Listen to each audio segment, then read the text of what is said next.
सब गाए। पाखरू का मसा चाहते हैं तुझसे पाखरू का मसा। चाहते हैं तुझसे पाखरू का मसा। चाहते हैं तुझसे पाखरू का मसा। चाहते हैं तुझसे पाखरू Holy का Spirit। मसा। चाहते हैं तुझसे पाखरू का मसा। चाहते हैं तुझसे पाखरू का मसा। चाहते हैं तुझसे पाखरू का मसा। चाहते हैं तुझसे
हालेलुया। हालेलुया।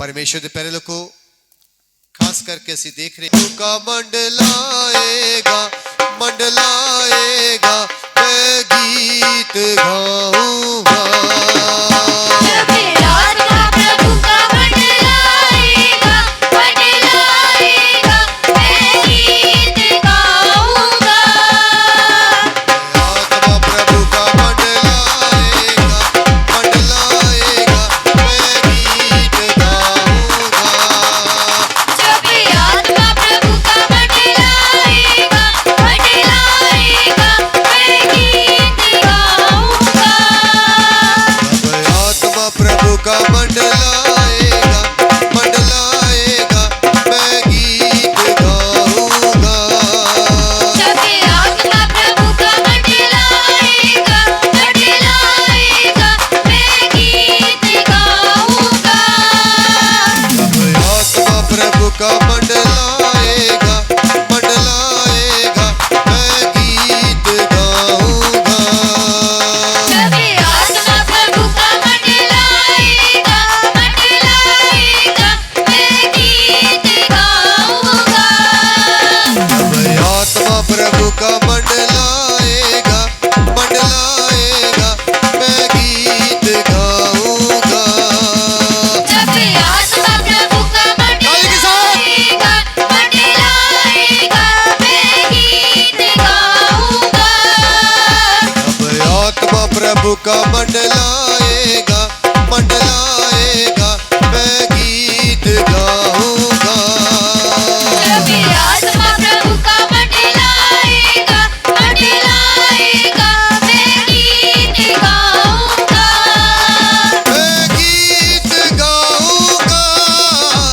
दाऊद की तरह मैं गीत गाऊंगा दाऊद की तरह मैं गीत गाऊंगा दाऊद की तरह मैं गीत गाऊंगा दाऊद की तरह मैं गीत गाऊंगा दाऊद की तरह मैं गीत गाऊंगा दाऊद की तरह जब आत्मा प्रभु का मंडलाएगा मंडलाएगा मैं ताली बजाऊंगा हो आत्मा प्रभु का मंडलाएगा ताली बजाऊंगा ताली बजाऊंगा जब आत्मा प्रभु का मंडलाएगा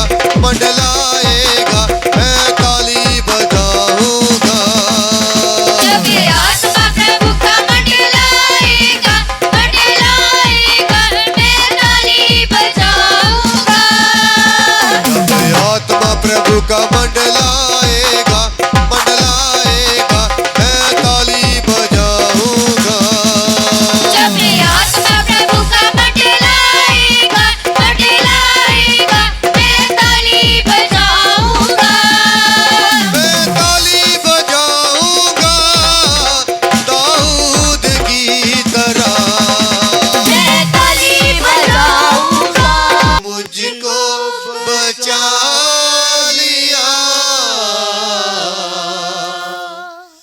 तूने जान बदन देकर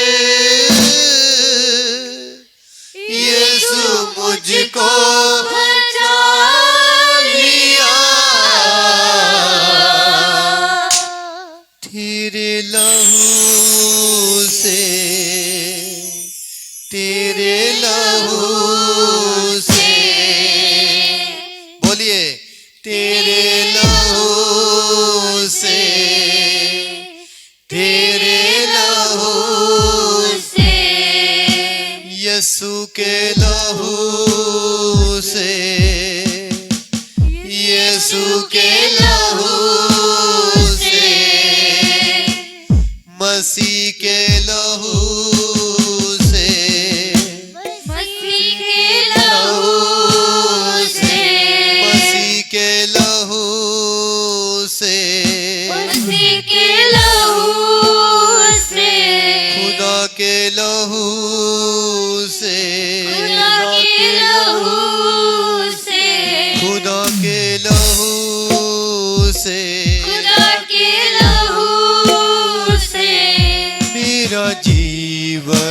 सबर गया मेरा जीवन सबर गया मेरा जीवन सबर गया मेरा जीवन सबर गया आमीन एक मन हो जाओ 2 मिनट असि लवांगे उस तो बाद बैठ जावांगे सब एक मन हो जाओ ताली के साथ इस कोर्स को गावांगे सब मिलके ताली बजाते उछल के नाच के प्रभु की स्तुति करेंगे हालेलुया हालेलुया हालेलुया हालेलुया तेरे लहू से तेरे लहू से तेरे लहू से तेरे लहू से तेरे लहू से तेरे लहू से तेरे लहू से तेरे लहू से तेरे लहू से तेरे लहू से तेरे लहू से तेरे लहू से मसीह के लहू से यीशु के लहू से मसीह के लहू से मसीह के लहू से यीशु के लहू से यीशु के लहू से यीशु के लहू से यीशु के लहू से खुदा के लहू से खुदा के लहू से खुदा के लहू से खुदा के लहू से खुदा के लहू से खुदा के लहू से खुदा के लहू से खुदा के लहू से खुदा के लहू से खुदा के लहू से तूने लहू के कतरों को मेरे लिए बहा दिया तूने लहू के कतरों को मेरे लिए बहा दिया तूने लहू के कतरों को मेरे लिए बहा दिया तूने लहू के कतरों को मेरे लिए बहा दिया तूने लहू के कतरों को मेरे लिए बहा दिया तूने लहू के कतरों को मेरे लिए बहा दिया तूने जान बदन देकर यीशु मुझको बचा लिया तूने जान बदन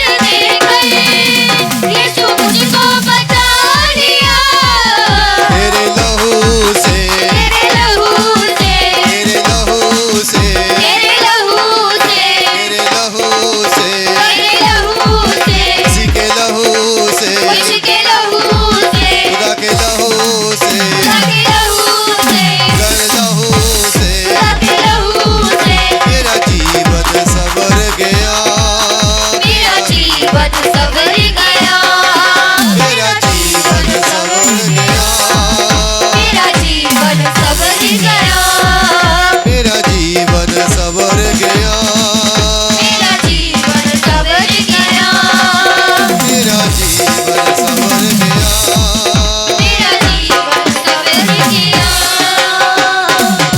सब बोले हालेलुया परमेश्वर ਦੇ ਵਚਨ ਚ ਲਿਖਿਆ ਹੈ ਕਿ ਲਗਾਤਾਰ ਪ੍ਰਾਰਥਨਾ ਕਰਦੇ ਰਹੋ ਲਗਾਤਾਰ ਪ੍ਰਾਰਥਨਾ ਕਰਦੇ ਰਹੋ ਤੇ ਉਹਦੇ ਵਿੱਚ ਕੀ ਰਹੋ ਸੁਚੇਤ ਰਹੋ ਕਈ ਵਾਰੀ ਜਦੋਂ ਅਸੀਂ ਪਰਮੇਸ਼ਵਰ ਦੇ ਭਵਨ ਦੇ ਵਿੱਚ ਜਾਂ ਅਸੀਂ ਮਸੀਹ ਦੇ ਵਿੱਚ ਜਾਂ ਅਸੀਂ ਆਪਣੇ ਪ੍ਰਭੂ ਦੇ ਵਿੱਚ ਜਾਂ ਵਚਨ ਦੇ ਵਿੱਚ ਅਸੀਂ ਵਿਸ਼ਵਾਸ ਕਰਦੇ ਹਾਂ ਜਾਂ ਅਸੀਂ ਪ੍ਰਭੂ ਦੇ ਵਿੱਚ ਆਨੇ ਆ ਤੇ ਸਾਡਾ ਪ੍ਰਭੂ ਨਾਲ ਬਹੁਤ ਜ਼ਿਆਦਾ ਪ੍ਰੇਮ ਹੁੰਦਾ ਹੈ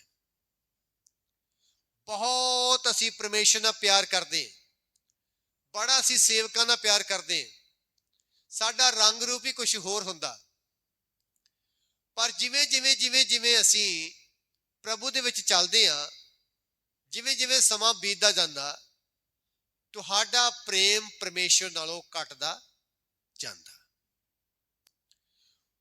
ਜਾਨੀ वचन च इस जगह तो लिखिया कि तू चेते कर तू कित्थों डिग्गा और चेते कर तू अपना पहला प्रेम छड्ड बैठा तू अपना पहला प्रेम छड्ड बैठा उस वचन असीं पढ़ी दी प्रकाश की पोथी 2 अध्याय उहदा 4 वचन कोई जन पढ़िए प्रकाश की पोथी उहदा 2 अध्याय उहदा 4 वचन हाँ जी प्रकाश की पोथी 2 अध्याय ਉਹਦਾ 4 ਵਚਨ ਹਾਂਜੀ ਮਾਈਕ ਵਿੱਚ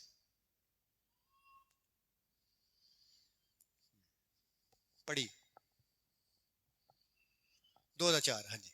ਪਰ ਤਾਂ ਵੀ ਤੇਰੇ ਉੱਤੇ ਮੈਨੂੰ ਇਹ ਗਿਲਾ ਹੈ, ਭਾਈ ਤੂੰ ਆਪਣਾ ਪਹਿਲਾ ਪ੍ਰੇਮ ਛੱਡ ਬੈਠਾ ਹੈ। ਪਰਮੇਸ਼ਵਰ ਇੱਕ ਕਲੀਸਿਆ ਨੂੰ ਅਲਾਮਾ ਦੇ ਰਿਹਾ ਹੈ, ਭਾਈ ਤੂੰ ਆਪਣਾ ਪਹਿਲਾ ਪ੍ਰੇਮ ਜਿਹੜਾ ਹੈ ਉਹ ਛੱਡ ਬੈਠਾ ਹੈ। ਤੇਰੇ ਅੰਦਰ ਜਿਹੜਾ ਪਹਿਲਾ ਪ੍ਰੇਮ ਸੀ, ਤੇਰੇ ਅੰਦਰ ਪਹਿਲਾ ਜੋ ਜੀਵਨ ਦੇ ਵਿੱਚ ਗਵਾਈ ਸੀ, ਤੇਰੇ ਅੰਦਰ ਜੋ ਪਹਿਲਾ ਖੁਸ਼ੀ ਤੇ ਆਨੰਦ ਸੀ, ਤੇਰੇ ਉੱਤੇ ਜਿਹੜਾ ਪਹਿਲਾ ਮਸਾ ਸੀ, ਜਾਂ ਤੇਰੇ ਅੰਦਰ ਜਿਹੜਾ ਪਹਿਲਾ ਪ੍ਰਾਰਥਨਾ ਨਾਲ ਭਰਿਆ ਹੋਇਆ ਜੀਵਨ ਸੀ, ਜਿਹੜਾ ਘੁਟਨਿਆਂ ਦੀ ਕੁਰਬਾਨੀ, ਹੋਠਾਂ ਦੀ ਕੁਰਬਾਨੀ ਤੇ ਧੰਨਵਾਦ ਦਾ ਬਲਿਦਾਨ ਜਿਹੜਾ ਤੇਰੇ ਅੰਦਰ ਸੀ ਨਾ, ਉਹ ਤੇਰੇ ਅੰਦਰੋਂ ਪਹਿਲਾ ਪ੍ਰੇਮ ਜਿਹੜਾ ਹੈ ਉਹ ਚਲਾ ਗਿਆ ਹੈ। ਸੋ ਚੇਤੇ ਕਰ ਤੂੰ ਕਿੱਥੋਂ ਡਿੱਗਾ ਹੈ, ਤੂੰ ਚੇਤੇ ਕਰ ਕਿੱਥੋਂ ਡਿੱਗਾ ਹੈ। ਕਲੀਸਿਆ ਮਸੀਹ ਜੀਵਨ, ਅਸੀਂ ਕਹਿੰਦੇ ਨਾ ਸਿੱਧ ਬਣੋ, ਸਿੱਧ ਬਣੋ। ਕਈ ਵਾਰੀ ਤੁਸੀਂ ਪ੍ਰਭੂ ਦੇ ਵਚਨ 'ਚ ਲਿਖਿਆ ਵੀ ਹੈ ਕਿ ਤੁਸੀਂ ਕਾਮਲ ਤੇ ਸਿੱਧ ਬਣੋ। ਸਿੱਧ ਦਾ ਮਤਲਬ ਇਹ ਹੈ ਕਿ ਸਿਖਰ ਉੱਤੇ ਪਹੁੰਚ ਕੇ ਥੱਲੇ ਡਿੱਗਣਾ ਨਹੀਂ। ਚੋਟੀ ਦੇ ਉੱਤੇ ਤੁਸੀਂ ਪਹੁੰਚ ਕੇ, ਅਗਰ ਤੁਸੀਂ ਤੁਹਾਡੇ ਘਰ ਦੇ ਵਿੱਚ 3 ਮੰਜ਼ਲੀ ਮਕਾਨ ਆ ਤੁਹਾਡਾ, ਤੇ ਤੁਸੀਂ ਬੜੀ ਮੁਸ਼ਕਲ ਨਾਲ ਉੱਪਰ ਚੜੇ, ਬੜੀ ਮੁਸ਼ਕਲ ਨਾਲ ਤੁਸੀਂ ਉੱਪਰ ਚੜੇ, ਬੜੀ ਮੁਸ਼ਕਲ ਨਾਲ ਤੁਸੀਂ ਉੱਪਰ ਚੜੇ, ਬੜੀ ਮੁਸ਼ਕਲ ਨਾਲ ਉੱਪਰ ਚੜੇ, ਤੇ ਜਦੋਂ ਲਾਸਟ ਪੌੜਾ ਆਇਆ ਤੁਸੀਂ ਥੱਲੇ ਡਿੱਗ ਗਏ। ਸੱਟ ਲੱਗੇਗੀ ਕਿ ਨਹੀਂ? ਸੱਟ ਲੱਗੇਗੀ ਕਿ ਨਹੀਂ ਕਲੀਸਿਆ? ਜਦੋਂ ਬੰਦਾ ਤੀਸਰੀ ਮੰਜ਼ਲ ਤੋਂ ਥੱਲੇ ਡਿੱਗੂਗਾ, ਸੱਟ ਲੱਗੂਗੀ ਕਿ ਨਹੀਂ? ਇਦਾਂ ਹੀ ਤੁਹਾਡੀ ਭਗਤੀ ਹੈ ਤੇ ਇਦਾਂ ਤੁਹਾਡਾ ਪ੍ਰਾਰਥਨਾ ਦਾ ਜੀਵਨ ਹੈ। ਕਈ ਵਾਰੀ ਤੁਸੀਂ ਚੰਗੇ ਮੌਸਮ ਦੇ ਵਿੱਚ ਲਗਾਤਾਰ ਐਤਵਾਰ ਆਉਂਦੇ ਹੋ, ਗਰਮੀਆਂ ਦੇ ਵਿੱਚ ਲਗਾਤਾਰ ਸੰਗਤੀ ਕਰਦੇ ਹੋ, ਹਰ ਮੌਸਮ ਦੇ ਵਿੱਚ ਤੁਸੀਂ ਲਗਾਤਾਰ ਸੰਗਤੀ ਕਰਦੇ ਹੋ, ਤੇ ਕਈ ਵਾਰੀ ਇਦਾਂ ਹੀ ਤੁਹਾਡੀ ਜਦੋਂ ਠੰਡ ਦਾ ਮੌਸਮ ਆਉਂਦਾ, ਤੁਹਾਡੀ ਪ੍ਰਾਰਥਨਾ ਵੀ ਘਟ ਜਾਂਦੀ, ਤੁਹਾਡੀ ਸੰਗਤੀ ਵੀ ਘਟ ਜਾਂਦੀ ਹੈ, ਔਰ ਪਰਮੇਸ਼ਵਰ ਨਾਲ ਉਹ ਪ੍ਰਤਿਗਿਆ ਜਾਂ ਉਹ ਵਚਨ ਜਿਹੜਾ ਤੁਹਾਡੇ ਜੀਵਨ ਦੇ ਵਿੱਚ ਹੁੰਦਾ, ਉਹ ਹੌਲੀ ਹੌਲੀ ਘਟਣਾ ਸ਼ੁਰੂ ਹੁੰਦਾ। ਪਰ ਇਸ ਜਗ੍ਹਾ ਤੇ ਲਿਖਿਆ ਹੈ, ਤੂੰ ਚੇਤੇ ਕਰ ਤੂੰ ਕਿੱਥੋਂ ਡਿੱਗਾ ਹੈ। ਜਿਵੇਂ ਜਿਵੇਂ ਤੁਹਾਡੀ ਪ੍ਰਾਰਥਨਾ ਵਧੀ, ਤਿਵੇਂ ਤਿਵੇਂ ਤੁਹਾਡੀ ਆਸ਼ੀਸ਼ ਵਧੀ। ਜਿਵੇਂ ਜਿਵੇਂ ਤੁਹਾਡੀ ਪ੍ਰਾਰਥਨਾ ਵਧੀ, ਤੁਹਾਡੇ ਜੀਵਨ 'ਚ ਖੁਸ਼ੀ ਤੇ ਆਨੰਦ ਵਧਿਆ। ਜਿਵੇਂ ਜਿਵੇਂ ਤੁਹਾਡੀ ਪ੍ਰਾਰਥਨਾ ਵਧੀ, ਤਿਵੇਂ ਤਿਵੇਂ ਤੁਹਾਡੀ ਬਰਕਤ ਵਧੀ। ਜਿਵੇਂ ਜਿਵੇਂ ਤੁਹਾਡੀ ਪ੍ਰਾਰਥਨਾ ਵਧੀ, ਤੁਹਾਨੂੰ ਆਸ਼ੀਸ਼ਾਂ ਨਾਲ ਪਰਮੇਸ਼ਰ ਨੇ ਭਰਪੂਰ ਕੀਤਾ। ਜਿਵੇਂ ਜਿਵੇਂ ਤੁਹਾਡੀ ਪ੍ਰਾਰਥਨਾ ਵਧੀ, ਤੁਹਾਡੇ ਜੀਵਨ 'ਚ ਖੁਸ਼ੀ ਤੇ ਸਾਮਰਥ ਆਈ। ਜਿਵੇਂ ਜਿਵੇਂ ਤੁਹਾਡੀ ਪ੍ਰਾਰਥਨਾ ਵਧੀ, ਤੁਸੀਂ ਉੱਪਰ ਤੇ ਉੱਪਰ, ਤੁਹਾਡਾ ਕਾਰੋਬਾਰ, ਤੁਹਾਡੀ ਜ਼ਿੰਦਗੀ, ਹਰ ਕੰਮ ਦੇ ਵਿੱਚ ਤੁਸੀਂ ਗਰੋਥ ਕੀਤੀ, ਹਰ ਕੰਮ ਦੇ ਵਿੱਚ ਤੁਸੀਂ ਅੱਗੇ ਵਧੇ। ਪਰ ਹੋਇਆ ਕਿ ਜਦੋਂ ਤੁਸੀਂ ਬਹੁਤ ਉੱਚੀ ਜਗ੍ਹਾ ਤੇ ਪਹੁੰਚ ਗਏ, ਤੁਸੀਂ ਉਹ ਪਿਆਰ, ਉਹ ਪਰਮੇਸ਼ਵਰ ਨਾਲ ਉਹ ਪਿਆਰ, ਤੇ ਉਹ ਪਿਆਰ ਜਿਹੜਾ ਤੇ ਉਹ ਪ੍ਰੇਮ ਜਿਹੜਾ ਹੈ ਪਰਮੇਸ਼ਵਰ ਨਾਲ ਸਾਨੂੰ ਉਸ ਜਗ੍ਹਾ ਤੇ ਕਾਇਮ ਰੱਖਣਾ ਚਾਹੀਦਾ ਸੀ, ਉਸ ਜਗ੍ਹਾ ਤੇ ਅਸੀਂ ਨਹੀਂ ਰੱਖਿਆ। ਪਰ ਹੋਇਆ ਕਿ ਉਸ ਜਗ੍ਹਾ ਤੋਂ ਅਸੀਂ ਨੀਚੇ ਡਿੱਗ ਗਏ, ਉਸ ਜਗ੍ਹਾ ਤੋਂ ਅਸੀਂ ਥੱਲੇ ਆਏ, ਔਰ ਜਿਵੇਂ ਅਸੀਂ ਥੱਲੇ ਡਿੱਗੇ ਸਾਡੇ ਸੱਟ ਲੱਗੀ। ਯਾਦ ਰੱਖੋ ਪਰਮੇਸ਼ਰ ਦੇ ਪਿਆਰੇ ਲੋਕੋ, ਇਸ ਜਗ੍ਹਾ ਤੇ ਲਿਖਿਆ ਹੈ ਕਿ ਜੇ ਤੂੰ ਲਗਾਤਾਰ ਪ੍ਰਾਰਥਨਾ ਕਰਦਾ ਰਿਹਾ ਤਾਂ ਹੁਣ ਉਹਦੇ ਵਿੱਚ ਕੀ ਰਹਿਣਾ? ਸੁਚੇਤ ਰਹਿਣਾ, ਉਹਦੇ ਵਿੱਚ ਬਣੇ ਰਹਿਣਾ। ਇਸੇ ਤਰ੍ਹਾਂ ਆਪਣੀ ਬਾਈਬਲ ਦੇ ਅੰਦਰ, ਪਰਮੇਸ਼ਰ ਦੇ ਵਚਨ ਦੇ ਅੰਦਰ ਤੂੰ ਬਣੇ ਰਹਿਣਾ, ਔਰ ਜਿੱਦਾਂ ਤੂੰ ਬਣਿਆ ਰਵੇਗਾ ਤੇਰੇ ਜੀਵਨ ਦੇ ਵਿੱਚ ਹਰ ਆਸ਼ੀਸ਼ ਵੀ ਬਣੀ ਰਹੇਗੀ। ਪਰ ਇੰਜ ਨਾ ਹੋਏ, ਤੂੰ ਚੇਤੇ ਕਰ ਤੂੰ ਕਿੱਥੋਂ ਡਿੱਗਾ। ਪਰਮੇਸ਼ਰ ਦੇ ਵਚਨ 'ਚ ਲਿਖਿਆ ਹੈ, ਤੂੰ ਚੇਤੇ ਕਰ ਤੂੰ ਕਿੱਥੋਂ ਡਿੱਗਾ, ਤੂੰ ਆਪਣਾ ਪਹਿਲਾ ਪ੍ਰੇਮ ਛੱਡ ਬੈਠਾ ਹੈ, ਤੂੰ ਆਪਣਾ ਪਹਿਲਾ ਪ੍ਰੇਮ ਛੱਡ ਬੈਠਾ ਹੈ। ਇਸੇ ਕਰਕੇ ਬਾਈਬਲ 'ਚ ਲਿਖਿਆ, ਲਗਾਤਾਰ ਪ੍ਰਾਰਥਨਾ ਕਰਦੇ ਰਹੋ। ਲਗਾਤਾਰ ਤੁਸੀਂ ਪ੍ਰਾਰਥਨਾ ਕਰਦੇ ਜਾਓ, ਔਰ ਲਗਾਤਾਰ ਤੁਸੀਂ ਉਹਦੇ ਵਿੱਚ ਧੰਨਵਾਦ ਕਰਦਿਆਂ ਹੋਇਆਂ ਉਹਦੇ ਵਿੱਚ ਸੁਚੇਤ ਰਹੋ। ਉਹਦੇ ਵਿੱਚ ਸੁਚੇਤ ਰਹੋ। ਉਹਦੇ ਵਿੱਚ ਸੁਚੇਤ ਰਹਿਣ ਦਾ ਮਤਲਬ ਇਹ ਹੈ, ਰੋਜ਼ ਆਪਣੇ ਆਪ ਦੀ ਜਾਂਚ ਕਰਨੀ, ਰੋਜ਼ ਆਪਣੇ ਆਪ ਦੀ ਪਰਖ ਕਰਨੀ ਹੈ ਕਿ ਮੇਰੀ ਪ੍ਰਾਰਥਨਾ ਘਟੀ ਹੈ ਕਿ ਜਾਂ ਵਧੀ ਹੈ। ਜੇ ਪ੍ਰਾਰਥਨਾ ਘਟੀ ਹੈ ਤੇ ਪ੍ਰਾਰਥਨਾ ਨੂੰ ਘਟ ਨਹੀਂ ਹੋਣ ਦੇਣਾ। ਜੇ ਪ੍ਰਾਰਥਨਾ ਘਟ ਹੋਈ ਹੈ ਤੇ ਪ੍ਰਾਰਥਨਾ ਨੂੰ ਘਟਾਉਣਾ ਨਹੀਂ ਹੈ, ਪ੍ਰਾਰਥਨਾ ਨੂੰ ਲਗਾਤਾਰ ਵਧਾਈ ਜਾਓ, ਕਿਉਂਕਿ ਪ੍ਰਾਰਥਨਾ ਦੇ ਦੁਆਰਾ ਪਰਮੇਸ਼ਵਰ ਸੁਣਦਾ ਹੈ। ਅਗਰ ਮੈਂ ਖਲੋਤਾ ਰਵਾਂ ਪ੍ਰਭੂ ਸੁਣੇਗਾ ਨਹੀਂ ਮੇਰੀ। ਅਗਰ ਮੈਂ ਜਿੰਨੀ ਦੇਰ ਤੱਕ ਆਪਣੇ ਮੂੰਹ ਤੋਂ ਬੋਲਾਂਗਾ ਨਹੀਂ, ਉਦੋਂ ਤੱਕ ਪ੍ਰਭੂ ਮੇਰੀ ਸੁਣੇਗਾ ਨਹੀਂ। ਪ੍ਰਾਰਥਨਾ ਇੱਕ ਐਸਾ ਤਰੀਕਾ ਹੈ ਜਿਹਦੇ ਦੁਆਰਾ ਤੁਸੀਂ ਪਰਮੇਸ਼ਰ ਨਾਲ ਗੱਲਬਾਤ ਕਰਦੇ ਹੋ। ਪ੍ਰਾਰਥਨਾ ਇੱਕ ਐਸਾ ਤਰੀਕਾ ਹੈ ਜਿਹਦੇ ਦੁਆਰਾ ਸ਼ੈਤਾਨ ਸ਼ਰਮਿੰਦਾ ਹੁੰਦਾ ਹੈ। ਪ੍ਰਾਰਥਨਾ ਇੱਕ ਐਸਾ ਤਰੀਕਾ ਹੈ ਜਿਹਦੇ ਦੁਆਰਾ ਤੁਹਾਡੇ ਪਾਪ ਜਿਹੜੇ ਨੇ क्षमा ਕੀਤੇ ਜਾਂਦੇ ਨੇ। ਪ੍ਰਾਰਥਨਾ ਇੱਕ ਐਸਾ ਤਰੀਕਾ ਜਿਹਦੇ ਦੁਆਰਾ ਪਰਮੇਸ਼ਰ ਪ੍ਰਸੰਨ ਹੁੰਦਾ ਹੈ। ਪ੍ਰਾਰਥਨਾ ਇੱਕ ਐਸਾ ਤਰੀਕਾ ਜਿਹਦੇ ਦੁਆਰਾ ਦੁਸ਼ਟ ਆਤਮਾ ਜਿਹੜੀਆਂ ਨੇ ਉਹ ਸ਼ਰਮਿੰਦਾ ਹੁੰਦੀਆਂ ਨੇ। ਹੁਣ ਧਿਆਨ ਨਾਲ ਸੁਣੀਏ, ਸ਼ੈਤਾਨ ਨੂੰ ਵੀ ਪਤਾ ਵੀ ਪ੍ਰਭੂ ਯਿਸੂ ਮਸੀਹ ਪਰਮੇਸ਼ਵਰ ਹੈ ਤੇ ਤੁਹਾਨੂੰ ਵੀ ਪਤਾ ਯਿਸੂ ਮਸੀਹ ਪਰਮੇਸ਼ਵਰ ਹੈ। ਲੇਕਿਨ ਹੁੰਦਾ ਕੀ ਹੈ, ਸ਼ੈਤਾਨ ਵਿੱਚ ਤੇ ਤੁਹਾਡੇ ਵਿੱਚ ਫਰਕ ਕੀ ਰਹਿ ਜਾਂਦਾ ਹੈ? ਸ਼ੈਤਾਨ ਕਦੀ ਪ੍ਰਾਰਥਨਾ ਨਹੀਂ ਕਰਦਾ। ਔਰ ਇੱਕ ਚੀਜ਼ ਹੋਰ, ਜਿਨ੍ਹਾਂ ਦੇ ਅੰਦਰ ਦੁਸ਼ਟ ਆਤਮਾ ਹੁੰਦੀ ਹੈ, ਜਿਨ੍ਹਾਂ ਸ਼ਰੀਰਾਂ ਦੇ ਵਿੱਚ ਭ੍ਰਿਸ਼ਟ ਆਤਮਾ ਹੁੰਦੀ ਹੈ, ਉਹ ਵੀ ਬੰਦਾ ਕਦੀ ਪ੍ਰਾਰਥਨਾ ਨਹੀਂ ਕਰਦਾ। ਇਸ ਕਰਕੇ ਯਾਦ ਰੱਖੋ, ਜਿੰਨੀ ਦੇਰ ਤੱਕ ਤੁਸੀਂ ਪ੍ਰਾਰਥਨਾ ਨਹੀਂ ਕਰੋਗੇ ਉਨੀ ਦੇਰ ਤੱਕ ਦੁਸ਼ਟ ਆਤਮਾ ਨੂੰ ਮੌਕਾ ਮਿਲਦਾ ਜਾਏਗਾ ਤੁਹਾਡੇ ਜੀਵਨ ਦੇ ਵਿੱਚ ਬਿਮਾਰੀਆਂ ਲਿਆਉਣ ਵਾਸਤੇ, ਤੰਗੀਆਂ ਲਿਆਉਣ ਵਾਸਤੇ, ਗਰੀਬੀ ਲਿਆਉਣ ਵਾਸਤੇ, ਆਲਸ ਲਿਆਉਣ ਵਾਸਤੇ, ਤੁਹਾਡਾ ਨੁਕਸਾਨ ਕਰਨ ਵਾਸਤੇ, ਤੁਹਾਡੀ ਆਤਮਿਕ ਆਸ਼ੀਸ਼ਾਂ ਨੂੰ ਰੋਕਣ ਵਾਸਤੇ ਸ਼ੈਤਾਨ ਨੂੰ ਮੌਕਾ ਮਿਲੇਗਾ। ਪਰ ਜੇ ਤੁਸੀਂ ਲਗਾਤਾਰ ਪ੍ਰਾਰਥਨਾ ਵਿੱਚ ਵਧਦੇ ਗਏ ਦੁਸ਼ਟ ਆਤਮਾ ਨੂੰ ਕਦੀ ਮੌਕਾ ਨਹੀਂ ਮਿਲਦਾ, ਸ਼ੈਤਾਨ ਨੂੰ ਕਦੀ ਮੌਕਾ ਨਹੀਂ ਮਿਲੇਗਾ। ਇਸੇ ਕਰਕੇ ਵਚਨ 'ਚ ਲਿਖਿਆ, ਲਗਾਤਾਰ ਪ੍ਰਾਰਥਨਾ ਕਰਦੇ ਜਾਓ ਔਰ ਧੰਨਵਾਦ ਕਰਦੇ ਹੋਏ ਉਹਦੇ ਵਿੱਚ ਕੀ ਰਹੋ? ਸੁਚੇਤ ਰਹੋ। ਬੋਲ ਹਾਲੇਲੂਇਆ, ਬੋਲ ਹਾਲੇਲੂਇਆ, ਬੋਲ ਹਾਲੇਲੂਇਆ। ਹੁਣ ਧਿਆਨ ਨਾਲ ਸੁਣੀਏ, ਪੌਲਸ ਔਰ ਸਲਾਸ ਜਿਹੜੇ ਨੇ, ਵਚਨ 'ਚ ਲਿਖਿਆ ਕਿ ਉਹ ਜੇਲ੍ਹ ਦੇ ਵਿੱਚ ਸੀ। ਪੌਲਸ ਔਰ ਸਲਾਸ ਜਿਹੜੇ ਜੇਲ੍ਹ ਦੇ ਵਿੱਚ ਸੀ, ਔਰ ਉਸ ਜੇਲ੍ਹ ਵਿੱਚੋਂ ਨਿਕਲਣਾ ਕੋਈ ਆਸਾਨ ਗੱਲ ਨਹੀਂ ਸੀ। ਜੇਲ੍ਹ ਦੇ ਵਿੱਚੋਂ ਨਿਕਲਣਾ, ਜੇਲ੍ਹ ਵਿੱਚੋਂ ਛੁਟਕਾਰਾ ਪਾਣਾ ਕੋਈ ਆਸਾਨ ਗੱਲ ਨਹੀਂ ਸੀ। ਉਸ ਜਗ੍ਹਾ ਤੋਂ ਕੋਈ ਨਿਕਲ ਨਹੀਂ ਸਕਦਾ। ਪਰ ਯਾਦ ਰੱਖੋ, ਪੌਲਸ ਔਰ ਸਲਾਸ ਨੂੰ ਆਦਤ ਸੀ, ਉਹਨਾਂ ਨੂੰ ਇੱਕ ਆਦਤ ਸੀ ਰਾਤ ਨੂੰ ਪ੍ਰਾਰਥਨਾ ਕਰਨ ਦੀ। ਪਰਮੇਸ਼ਵਰ ਦੇ ਦਾਸ ਜਿਹੜੇ ਨੇ ਉਹ ਰਾਤ ਨੂੰ ਪ੍ਰਾਰਥਨਾ ਕਰਦੇ ਨੇ। ਔਰ ਪੌਲਸ ਔਰ ਸਲਾਸ ਨੂੰ ਭਾਵੇਂ ਮਾਰ ਪਈ, ਕੁੱਟ ਪਈ, ਡੰਡਿਆਂ ਨਾਲ ਮਾਰਿਆ ਗਿਆ, ਉਹਨਾਂ ਨੂੰ ਜੇਲ੍ਹ ਵਿੱਚ ਬੰਦ ਕੀਤਾ ਗਿਆ, ਪਰ ਜਿਵੇਂ ਅੱਧੀ ਰਾਤ ਹੋਈ ਤਾਂ ਪਰਮੇਸ਼ਰ ਦੇ ਵਚਨ 'ਚ ਲਿਖਿਆ ਹੈ ਕਿ ਪੌਲਸ ਔਰ ਸਲਾਸ ਨੇ ਅੱਧੀ ਰਾਤ ਨੂੰ ਕੀ ਕੀਤੀ? ਪ੍ਰਾਰਥਨਾ ਕੀਤੀ। ਹੁਣ ਉਹਨਾਂ ਦੇ ਕੱਪੜੇ ਪਾੜੇ ਗਏ ਸੀ, ਉਹਨਾਂ ਨੂੰ ਬੈਂਤਾਂ ਦੀ ਮਾਰ ਵੱਜੀ ਸੀ, ਲੇਕਿਨ ਉਹਨਾਂ ਨੇ ਕੀ ਕੀਤਾ? ਆਪਣੇ ਦੁੱਖਾਂ ਵੱਲ ਨਹੀਂ ਦੇਖਿਆ, ਆਪਣੀ ਬੇਇੱਜ਼ਤੀ ਵੱਲ ਨਹੀਂ ਦੇਖਿਆ। ਉਹਨਾਂ ਨੂੰ ਜਿਹੜੀ ਪਹਿਲਾਂ ਪ੍ਰਾਰਥਨਾ ਦੀ ਆਦਤ ਪਈ ਹੋਈ ਸੀ, ਇਸੇ ਤਰ੍ਹਾਂ ਉਹਨਾਂ ਪ੍ਰਾਰਥਨਾ ਕੀਤੀ। ਔਰ ਪੌਲਸ ਚੰਗੀ ਤਰ੍ਹਾਂ ਜਾਣਦਾ ਸੀ ਕਿ ਜੇ ਕਿ ਮੈਂ ਪ੍ਰਾਰਥਨਾ ਨਹੀਂ ਕਰਾਂਗਾ, ਮੈਂ ਕਦੀ ਵੀ ਇਸ ਜੇਲ੍ਹ ਵਿੱਚੋਂ ਬਾਹਰ ਨਹੀਂ ਆ ਸਕਦਾ, ਮੈਂ ਆਪਣੀ ਸਮੱਸਿਆ ਵਿੱਚੋਂ, ਆਪਣੀ ਬਿਮਾਰੀ ਵਿੱਚੋਂ ਬਾਹਰ ਨਹੀਂ ਆ ਸਕਦਾ, ਮੈਂ ਆਪਣੀ ਗਰੀਬੀ ਦੇ ਵਿੱਚੋਂ ਬਾਹਰ ਨਹੀਂ ਆ ਸਕਦਾ, ਮੈਂ ਇਸ ਯੁੱਧ ਨੂੰ ਲੜ ਨਹੀਂ ਸਕਦਾ। ਇਸ ਕਰਕੇ ਜਦੋਂ ਅੱਧੀ ਰਾਤ ਹੋਈ ਤਾਂ ਪਰਮੇਸ਼ਵਰ ਦੇ ਦੋਨਾਂ ਸੇਵਕਾਂ ਨੇ ਕੀ ਕੀਤਾ?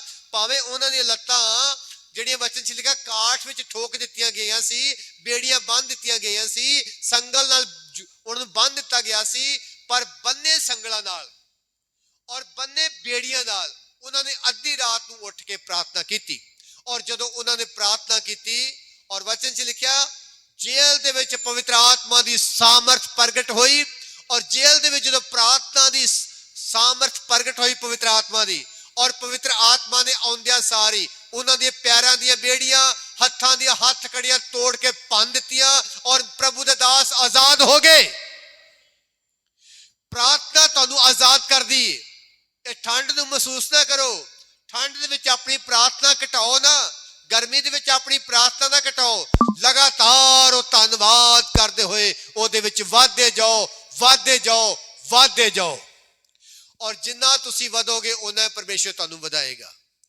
ਪਰਮੇਸ਼ਰ ਕਦੀ ਵੀ ਉਨੀ ਦੇਰ ਤੱਕ ਕੰਮ ਨਹੀਂ ਕਰਦਾ ਜਦੋਂ ਤੱਕ ਤੁਸੀਂ ਪ੍ਰਾਰਥਨਾ ਨਹੀਂ ਕਰੋਗੇ।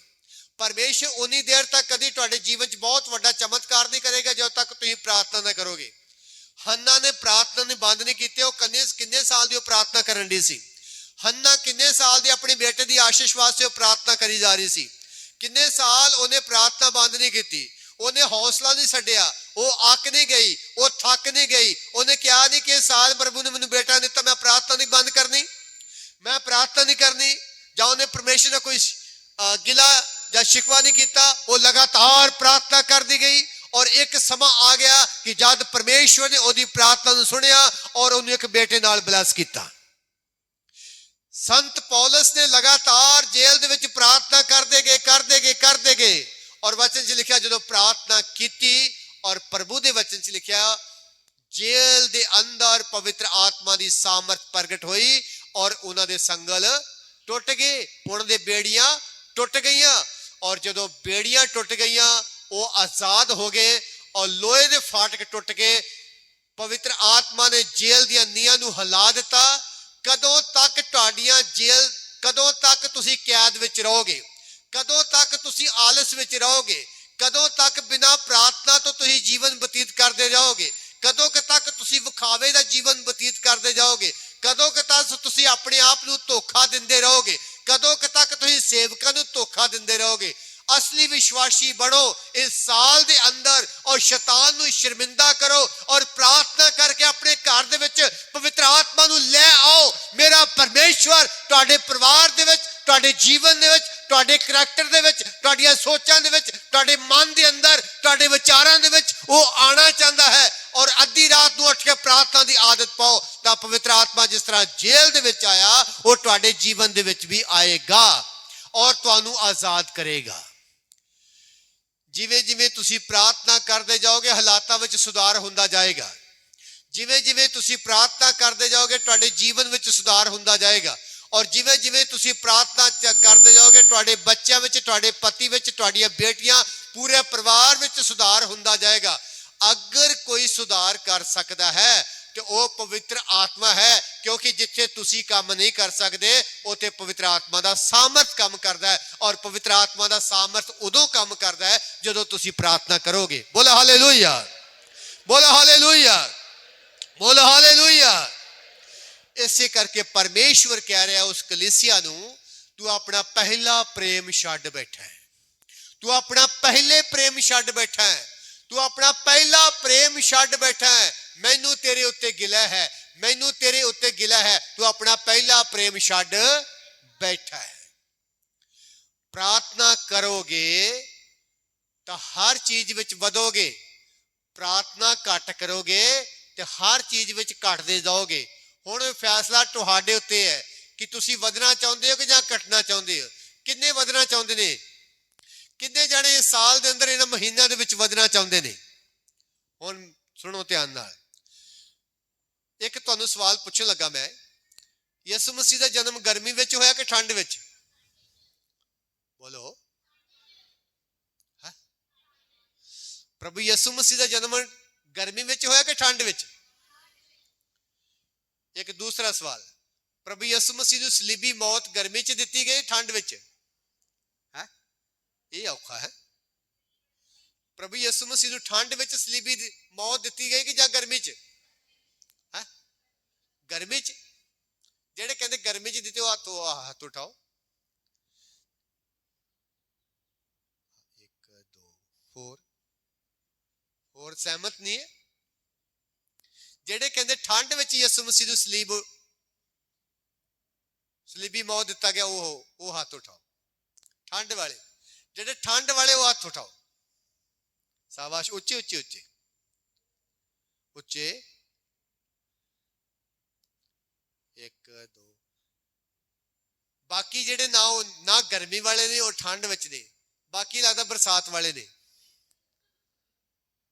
ना वो ठंड वाले ना वो गर्मी वाले ने, वो कादे वाले ने? कहते बरसात च होएगा प्रभु यसु मसीह नूं। नहीं, अगर तुसी बाइबल नूं बड़े ध्यान नाल सुनोगे तो वचन च लिखिया जिस रात प्रभु यसु मसीह नूं फड़वाया गया तां सिपाही की सेक रहे सी? अग सेक रहे सी। की सेक रहे सी? ते अग गर्मी च थोड़ी सेकूगा कोई?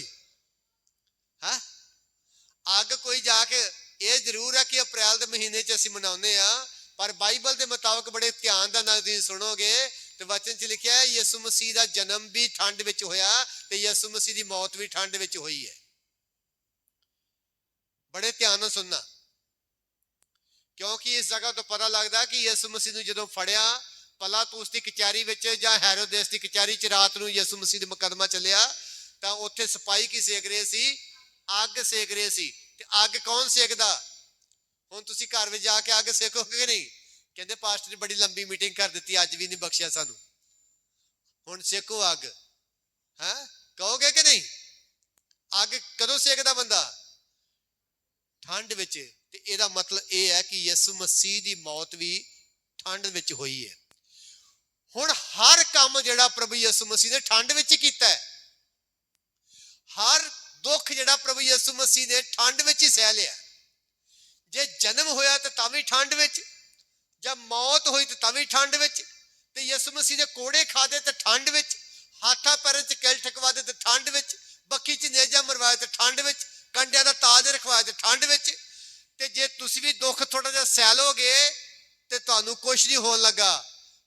ਜੇ ਤੁਸੀਂ ਦੁੱਖ, ਇੱਕ ਜਗ੍ਹਾ ਲਿਖਿਆ, ਜਿਹੜੇ ਸਰੀਰ ਵਿੱਚ ਦੁੱਖ ਚੱਲਦੇ ਨੇ ਉਹ ਪਵਿੱਤਰਤਾਈ ਨੂੰ ਪ੍ਰਾਪਤ ਕਰ ਲੈਂਦੇ ਨੇ। ਬੋਲ ਹਾਲੇਲੂਇਆ, ਬੋਲ ਹਾਲੇਲੂਇਆ, ਬੋਲ ਹਾਲੇਲੂਇਆ।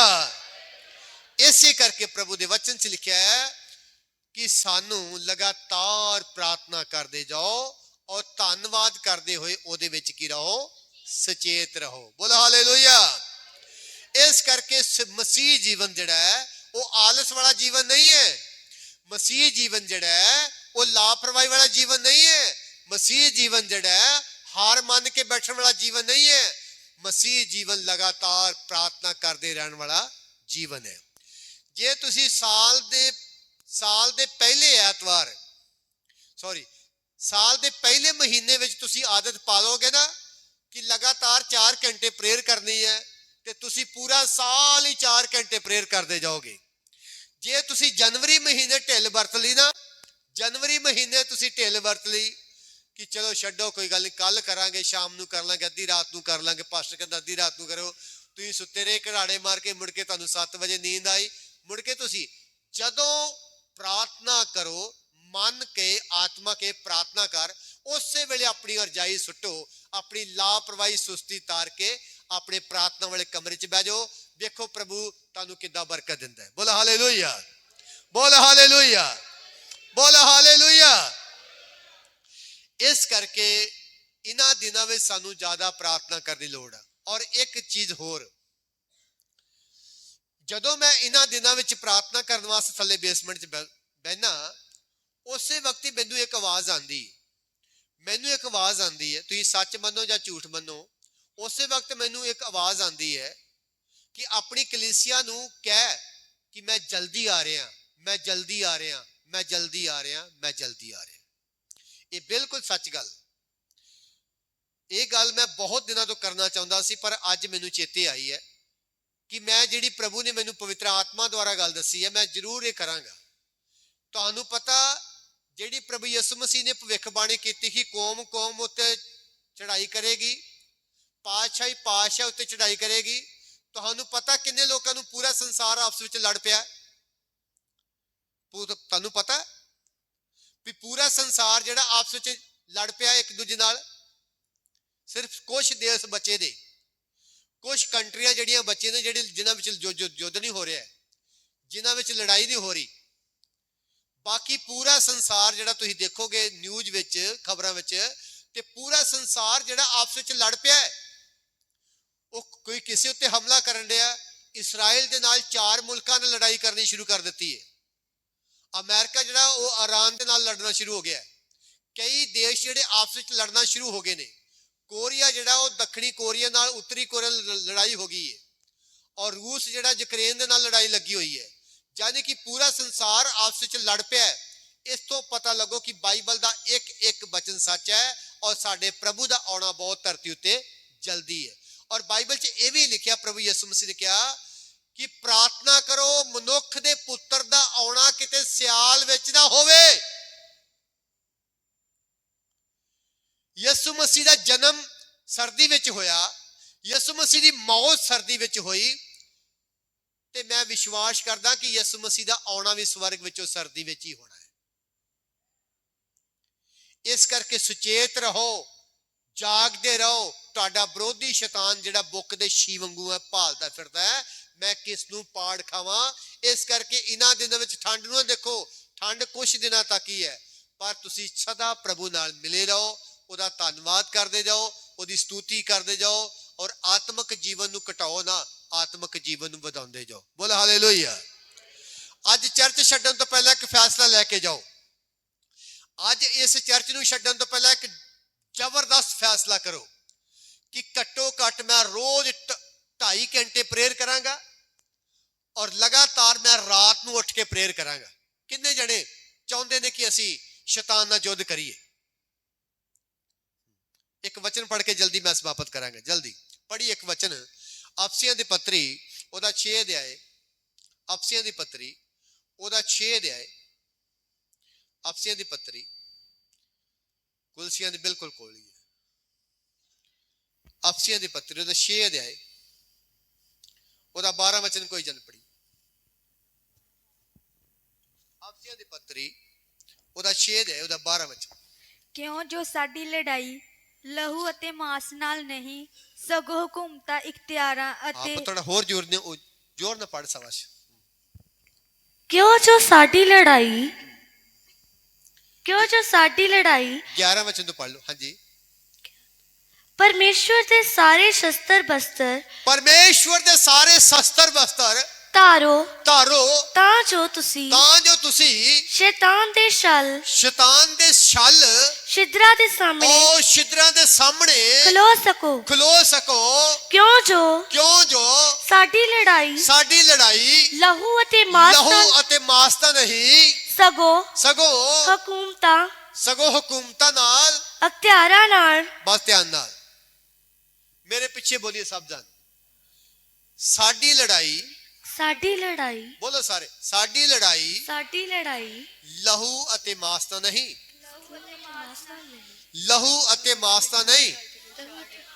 ਬੋਲੋ ਸਾਰੇ, ਲਹੂ ਤੇ ਮਾਸ ਦਾ ਨਹੀਂ, ਸਗੋਂ ਹਕੂਮਤਾਂ, ਅਖਤਿਆਰਾਂ ਔਰ ਇਸ ਅੰਧਕੋਰ ਦੇ ਮਹਾਰਾਜਿਆਂ ਨਾਲ ਅਤੇ ਇਸ ਅੰਧਕੋਰ ਦੇ ਮਹਾਰਾਜਿਆਂ ਨਾਲ ਅਤੇ ਦੁਸ਼ਟ ਆਤਮਾ ਨਾਲ ਹੁੰਦੀ ਹੈ, ਜੋ ਸਵਰਗੀ ਥਾਵਾਂ ਵਿੱਚ ਹਨ। ਧਿਆਨ ਨਾਲ ਸੁਣੋ।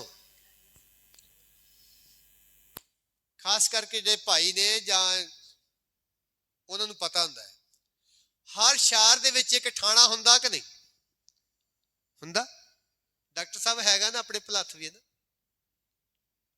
ਉਸ ਤੋਂ ਬਾਅਦ ਭੋਗਪੁਰ, ਤੇ ਕੋਈ ਦੱਸ ਸਕਦਾ ਭੋਗਪੁਰ ਦੀ ਤੇ ਭਲੱਥ ਦੀ ਕਿੰਨੀ ਲੰਬਾਈ ਹੈ? ਕਿੰਨੇ ਕਿਲੋਮੀਟਰ ਦੂਰ ਹੈ? 12-13 ਵੱਧ ਤੋਂ ਵੱਧ 16 ਕਿਲੋਮੀਟਰ। ਹਰ ਇੱਕ, ਜਿਸ ਤਰ੍ਹਾਂ ਸਾਡੀ ਸਰਕਾਰ ਨੇ ਵੱਖਰੀ ਜਗ੍ਹਾ ਤੇ ਥਾਣੇ ਖੋਲੇ ਨਾ, ਇਸੇ ਤਰ੍ਹਾਂ ਹਰ ਸ਼ਹਿਰ ਦੇ ਵਿੱਚ ਦੁਸ਼ਟ ਆਤਮਾ ਨੇ ਆਪਣੇ ਟਿਕਾਣੇ ਖੋਲੇ ਹੋਏ ਨੇ। ਇੱਥੇ ਲਿਖਿਆ ਹਕੂਮਤਾਂ ਨਾਲ। ਹਕੂਮਤ ਇਹ ਨਹੀਂ ਕਿ ਅਸੀਂ ਸਰਕਾਰਾਂ ਨਾਲ ਜਾ ਕੇ ਯੁੱਧ ਕਰੀਏ। ਹਕੂਮਤਾਂ ਦਾ ਮਤਲਬ ਇਹ ਹੈ, ਮੈਂ ਤੁਹਾਨੂੰ ਇੱਕ ਉਦਾਹਰਨ ਦੇਣ ਲੱਗਾ ਕਿ ਜਿਸ ਤਰ੍ਹਾਂ ਹਰ ਸ਼ਹਿਰ ਦੇ ਵਿੱਚ ਦੁਸ਼ਟ ਆਤਮਾ ਨੇ ਵੀ ਆਪਣੇ ਟਿਕਾਣੇ ਖੋਲੇ ਹੋਏ ਨੇ। ਭੋਗਪੁਰ ਦੇ ਵਿੱਚ ਵੱਖਰੀਆਂ ਦੁਸ਼ਟ ਆਤਮਾ ਦਾ ਟਿਕਾਣਾ, ਟਾਂਡੇ ਦੇ ਵਿੱਚ ਵੱਖਰੀਆਂ ਦੁਸ਼ਟ ਆਤਮਾ ਦਾ ਟਿਕਾਣਾ, ਦਸੂਏ ਦੇ ਵਿੱਚ ਵੱਖਰੀਆਂ ਦੁਸ਼ਟ ਆਤਮਾ ਦਾ ਟਿਕਾਣਾ, ਕਾਲੇ ਬੱਕਰੇ ਵੱਖਰੇ ਦੁਸ਼ਟ ਆਤਮਾ ਦਾ ਟਿਕਾਣਾ, ਕਿਸ਼ਨਗੜ੍ਹ ਵਿੱਚ ਵੱਖਰੀਆਂ ਦੁਸ਼ਟ ਆਤਮਾ ਦਾ ਟਿਕਾਣਾ, ਤੁਹਾਡੇ ਸ਼ਹਿਰਾਂ ਦੇ ਵਿੱਚ ਵੱਖਰੇ ਦੁਸ਼ਟ ਆਤਮਾ ਦਾ ਟਿਕਾਣਾ। ਹੁਣ ਉਹ ਦੁਸ਼ਟ ਆਤਮਾ ਹਕੂਮਤਾਂ ਕਿਉਂ ਲਿਖੀਆਂ ਨੇ? ਹਕੂਮਤਾਂ ਦਾ ਮਤਲਬ ਇਹੋ ਹੀ ਹੈ, ਜਿਹੜੀਆਂ ਇਸ ਸੰਸਾਰ ਦੇ ਵਿੱਚ ਰਾਜਕਾਰੀਆਂ ਦੁਸ਼ਟ ਆਤਮਾ ਨੇ, ਜਿਹੜੀਆਂ ਪ੍ਰਭੂ ਯਿਸੂ ਮਸੀਹ ਤੋਂ ਬਿਨਾਂ ਲੋਕਾਂ ਦੇ ਸ਼ਰੀਰਾਂ ਦੇ ਵਿੱਚ ਦੁਸ਼ਟ ਆਤਮਾ ਰਾਜਕਾਰੀਆਂ ਨੇ। ਕੋਈ ਲੜਾਈ ਦੀ ਦੁਸ਼ਟ ਆਤਮਾ ਹੈ, ਕੋਈ ਝਗੜੇ ਦੀ ਦੁਸ਼ਟ ਆਤਮਾ, ਕੋਈ ਗਰੀਬੀ ਦੀ ਦੁਸ਼ਟ ਆਤਮਾ, ਕੋਈ ਵਿਭਚਾਰ ਦੀ ਦੁਸ਼ਟ ਆਤਮਾ, ਕੋਈ ਹਰਾਮਕਾਰੀ ਦੀ ਦੁਸ਼ਟ ਆਤਮਾ, ਕੋਈ ਨਸ਼ੇ ਦੀ ਦੁਸ਼ਟ ਆਤਮਾ, ਕੋਈ ਕਿਸੇ ਤਰ੍ਹਾਂ ਦੀ ਦੁਸ਼ਟ ਆਤਮਾ ਦਾ ਅਸਰ ਹੈ। ਉਹਨੂੰ ਹਕੂਮਤਾਂ ਕਿਹਾ ਜਾਂਦਾ ਹੈ। ਔਰ ਉਹ ਦੁਸ਼ਟ ਆਤਮਾ ਬੜੇ ਗੌਰ ਦੇ ਨਾਲ ਤੁਹਾਨੂੰ ਦੇਖਦੀਆਂ ਰਹਿੰਦੀਆਂ, ਤੁਹਾਡੀ CID ਕਰਦੀ ਰਹਿੰਦੀਆਂ। ਔਰ ਇਸ ਕਰਕੇ ਕਰਦੇ ਰਹਿੰਦੀਆਂ, ਜਦੋਂ ਤੁਸੀਂ ਪ੍ਰਾਰਥਨਾ ਕਰਦੇ ਤੁਹਾਨੂੰ ਗੌਰ ਤੋਂ ਦੇਖਦੀ ਆ, ਜਦੋਂ ਤੁਸੀਂ ਰੋਜ਼ਾ ਰੱਖਦੇ ਬੜੇ ਗੌਰ ਨਾਲ ਦੇਖਦੇ ਹੋ, ਜਦੋਂ ਤੁਸੀਂ ਚਰਚ ਵਿੱਚ ਆਣਾ ਤੁਹਾਨੂੰ ਬੜੀਆਂ ਗੌਰ ਨਾਲ ਦੇਖਦੀਆਂ ਦੁਸ਼ਟ ਆਤਮਾ। ਤੁਹਾਨੂੰ ਛੂਹ ਨਹੀਂ ਸਕਦੀਆਂ ਕਿਉਂਕਿ ਤੁਹਾਡੇ ਆਲੇ ਦੁਆਲੇ ਪ੍ਰੋਟੈਕਸ਼ਨ ਹੁੰਦੀ ਹੈ। ਜ਼ਬੂਰ 91 ਉਹਦਾ 10 ਵਚਨ ਜ਼ਰੂਰ ਪੜਿਓ। ਕਿਸੇ ਨੂੰ ਪਤਾ ਕੀ ਲਿਖਿਆ? ਉਹ ਆਪਣੇ ਦੂਤਾਂ ਨੂੰ ਕੀ ਦੇਵੇਗਾ? ਉਹ ਆਪਣੇ ਦੂਤਾਂ ਨੂੰ ਕੀ ਦਿੰਦਾ? ਹੁਕਮ ਦੇਗਾ, ਭਾਈ ਤੇਰੇ ਸਾਰੇ ਰਾਵਾਂ ਵਿੱਚ ਕੀ ਕਰਦੇ ਆ? ਤੇਰੀ ਰੱਖਿਆ ਕਰਨ। ਪ੍ਰੋਟੈਕਸ਼ਨ ਕਰਨ ਵਾਲੇ ਦੂਤ ਤੁਹਾਡੇ ਨਾਲ ਹੁੰਦੇ, ਇਸ ਕਰਕੇ ਤੁਹਾਨੂੰ ਹੱਥ ਨਹੀਂ ਲਾਉਂਦੀ ਦੁਸ਼ਟ ਆਤਮਾ। ਪਰ ਯਾਦ ਰੱਖੋ, ਜਿਵੇਂ ਜਿਵੇਂ ਤੁਹਾਡੀ ਪ੍ਰਾਰਥਨਾ ਘਟਦੀ ਹੈ, ਤਿਵੇਂ ਤਿਵੇਂ ਸਵਰਗੀ ਦੂਤਾਂ ਦੀ ਸੁਰੱਖਿਆ ਵੀ ਤੁਹਾਡੇ ਜੀਵਨ 'ਚ ਘਟਦੀਆਂ ਨੇ। ਕਈ ਵਾਰੀ ਤੁਸੀਂ ਦੇਖਿਆ ਕੁਝ ਘਰਾਂ ਦੇ ਵਿੱਚ ਆਪਣੇ ਆਪ ਹੀ ਚੀਜ਼ਾਂ ਗੁੰਮ ਹੋ ਜਾਂਦੀਆਂ ਨੇ। ਤੁਹਾਡਾ ਸਮਾਨ, ਤੁਹਾਡੇ ਪੈਸੇ, ਤੁਹਾਡਾ ਸੋਨਾ ਆਪਣੇ ਆਪ ਹੀ ਚੋਰੀ ਕਰ ਜਾਂਦਾ ਹੈ। ਹੁੰਦਾ ਇਦਾਂ ਕਿ ਨਹੀਂ? ਉਹ ਕਿਉਂ ਹੁੰਦਾ ਭਲਾ? ਜਿਸ ਘਰ ਵਿੱਚ ਜ਼ਿਆਦਾ ਪ੍ਰਾਰਥਨਾ ਹੋਏਗੀ ਉਸ ਘਰ ਵਿੱਚ ਕਦੀ ਨੁਕਸਾਨ ਨਹੀਂ ਹੋਊਗਾ, ਕਿਉਂਕਿ ਦੂਤ ਉਸ ਘਰ ਵਿੱਚ ਆਉਂਦੇ ਨੇ, ਤੁਹਾਡੀ ਮਦਦ ਕਰਦੇ ਨੇ। ਪਰ ਮੈਂ ਇੱਕ ਗੱਲ ਦੱਸਣਾ ਚਾਹੁੰਦਾ, ਪਰਮੇਸ਼ਵਰ ਦੇ ਪਿਆਰੇ ਲੋਕੋ, ਪ੍ਰਾਰਥਨਾ ਨੂੰ ਘਟਾਓ ਨਾ, ਕਿਉਂਕਿ ਇਹ ਜਿਹੜਾ ਸਰੀਰ ਹੈ, ਇਹ ਸਰੀਰ ਆਰਾਮ ਭਾਲਦਾ ਹੈ, ਔਰ ਜਿਹੜਾ ਆਤਮਾ ਹੈ ਉਹ ਸਾਮਰਥ ਭਾਲਦੀ ਹੈ। ਸਰੀਰ ਆਰਾਮ ਭਾਲਦਾ ਹੈ, ਠੰਡ ਨਾ ਲੱਗ ਜੇ, ਗਰਮੀ ਨਾ ਲੱਗ ਜੇ, ਪਰ ਜਿਹੜਾ ਤੁਹਾਡੇ ਅੰਦਰ ਸਪਿਰਿਟ ਹੈ, ਜਿਹੜਾ ਤੁਹਾਡੇ ਅੰਦਰ ਆਤਮਾ ਹੈ, ਉਹ ਪਰਮੇਸ਼ਵਰ ਦੀ ਸਾਮਰਥ ਪਾਲਦਾ ਹੈ, ਉਹ ਪ੍ਰਭੂ ਦੀ ਹਜ਼ੂਰੀ ਟਪਾਲਦਾ ਹੈ। ਔਰ ਇਸੇ ਕਰਕੇ ਲਿਖਿਆ, ਸਾਡੀ ਲੜਾਈ ਲਹੂ ਨਾਲ ਨਹੀਂ, ਸਾਡੀ ਲੜਾਈ ਜਿਹੜੀ ਹੈ ਕਿਸੇ ਇਨਸਾਨ ਨਾਲ ਨਹੀਂ, ਪਰ ਸਾਡੀ ਲੜਾਈ ਜਿਹੜੀ ਹੈ ਉਹ ਸ਼ੈਤਾਨ ਨਾਲ ਹੈ। ਔਰ ਸ਼ੈਤਾਨ ਕਦੀ ਪ੍ਰਾਰਥਨਾ ਨਹੀਂ ਕਰਦਾ, ਆਤਮਾ ਪ੍ਰਾਰਥਨਾ ਕਰਦਾ ਹੈ। ਸ਼ੈਤਾਨ ਪ੍ਰਾਰਥਨਾ ਨਹੀਂ ਕਰਦਾ, ਆਤਮਾ ਪ੍ਰਾਰਥਨਾ ਕਰਦਾ ਹੈ। ਔਰ ਅਸੀਂ ਸਰੀਰਕ ਲੋਕ ਨਹੀਂ ਹੈ, ਅਸੀਂ ਆਤਮਿਕ ਲੋਕ ਹਾਂ। ਇਸ ਕਰਕੇ ਅਸੀਂ ਅੱਜ ਤੋਂ ਹੀ ਪਰਮੇਸ਼ਵਰ ਦੀ ਭਰਪੂਰੀ ਦੇ ਵਿੱਚੋਂ ਭਰਪੂਰੀ ਪਾਣੀ ਹੈ, ਉਹਦੀ ਭਰਪੂਰੀ ਦੇ ਵਿੱਚੋਂ ਸਾਮਰਥ ਪਾਣੀ ਹੈ, ਔਰ ਅਸੀਂ ਪ੍ਰਾਰਥਨਾ ਕਰਕੇ ਸ਼ੈਤਾਨ ਨੂੰ ਸ਼ਰਮਿੰਦਾ ਕਰਨਾ ਹੈ ਔਰ ਆਪਣੇ ਪ੍ਰਭੂ ਦੀ ਮਹਿਮਾ ਕਰਨੀ ਹੈ। ਬੋਲਾ ਹਾਲੇਲੂਇਆ, ਬੋਲਾ ਹਾਲੇਲੂਇਆ। ਇਸ ਕਰਕੇ ਅੱਜ ਤੋਂ ਹੀ ਅਸੀਂ ਪ੍ਰਾਰਥਨਾ ਕਰਨ ਵਾਲੇ ਲੋਕ ਬਣਨਾ ਹੈ। ਜੇ ਕਿਸੇ ਦੀ ਪ੍ਰਾਰਥਨਾ ਮੇਰੇ ਵਿਸ਼ਵਾਸੀ ਭੈਣ ਭਰਾ ਦੀ ਘਟ ਗਈ ਹੈ, ਤਾਂ ਅੱਜ ਪਰਮੇਸ਼ਰ ਦੇ ਕੋਲ ਪਛਤਾਪ ਕਰੇ। ਜੇ ਉਹਦਾ ਪਿਆਰ ਪ੍ਰਭੂ ਨਾਲੋਂ ਘਟ ਗਿਆ ਤੇ ਪਛਤਾਪ ਕਰੇ। ਜੇ ਅੱਜ ਉਹਨੇ ਪ੍ਰਭੂ ਨੂੰ ਛੱਡਿਆ ਜਾਂ ਪ੍ਰਾਰਥਨਾ ਘੱਟ ਕੀਤੀ ਹੈ ਤੇ ਪਛਤਾਪ ਕਰਕੇ ਜਾਏ। ਪ੍ਰਾਰਥਨਾ ਜਿਹੜੇ ਜਾਣ ਬੁੱਝ ਕੇ ਵਿਸ਼ਵਾਸੀ ਨਹੀਂ ਕਰਦੇ, ਉਹ ਵੀ ਪਾਪ ਕਰਦੇ ਨੇ।